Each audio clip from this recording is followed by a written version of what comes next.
একজন সুপ্রতিষ্ঠিত ছেলে তার বাবাকে গিয়ে বলল, বাবা, তুমি না বলেছিলে পিতৃ ঋণ নাকি কোনোদিনও শোধ করা যায় না? তুমি কি জানো, তুমি আমার পেছনে বিগত 20 বছরে যত টাকা খরচ করেছ, আমি আগামী 3 বছরেই এর পুরোটা শোধ করে দিতে পারবো। কথাটা শুনে বাবা একটু মুচকি হাসলেন। তারপর বললেন, খোকা, একটা গল্প শুনবি? ছেলেটা একটু বিব্রত হলো। তারপর বলল, হ্যাঁ বাবা, বলো। তোর যখন 4 বছর বয়স, আমি তখন 2000 টাকা বেতনে চাকরি করি।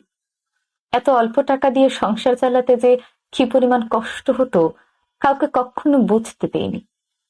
তবু চেষ্টা করেছি সাধ্যের মধ্যে তোর মাকে ভালো রাখতে, সুখে রাখতে। তবে তুই যেবার স্কুলে ভর্তি হলি, সেবার আমরা দুজন, মানে আমি আর তোর মা মিলে ঠিক করলাম তোর লেখাপড়াটা চালিয়ে যেতে হলে আমাদেরকে ঠিক কি কি স্যাক্রিফাইস করতে হবে। তুই যেবার কলেজে উঠলি সেবার অবশ্য আমাদের অবস্থা মোটামুটি ভালো।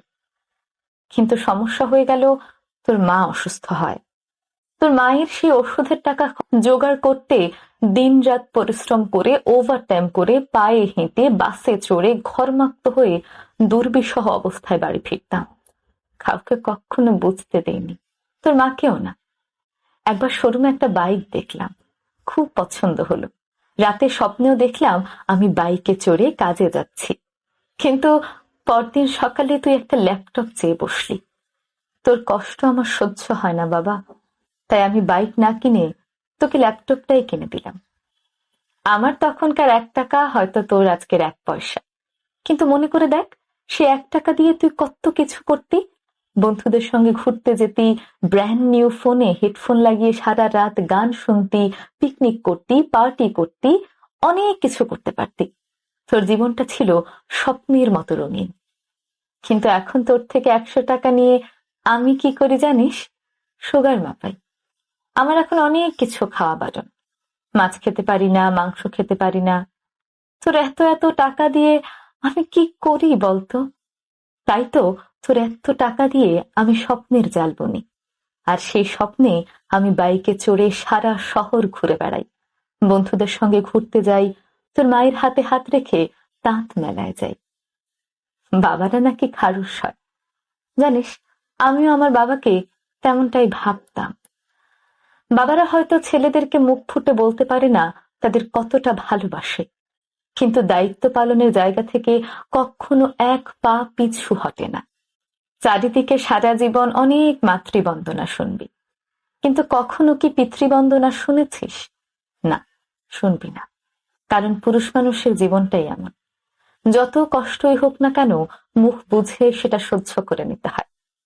সমাজ বলে পুরুষ নাকি সর্বসহা। আমি অবশ্য পিতৃবন্দনা আশাও করি না। বাবারা শুধু চায় তার সন্তানটা ভালো থাকুক।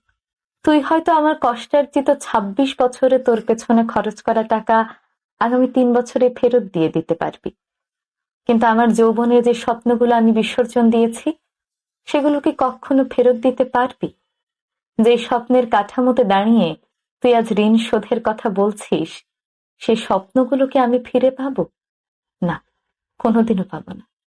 আর তুই যদি বলিস, বাবা, আমি তোমার টাকা নয়, তোমার ভালোবাসাটা ফেরত দিয়ে দেব, তবে আমি বলবো, বাবাদের ভালোবাসা কখনো ফেরত দেওয়া যায় না।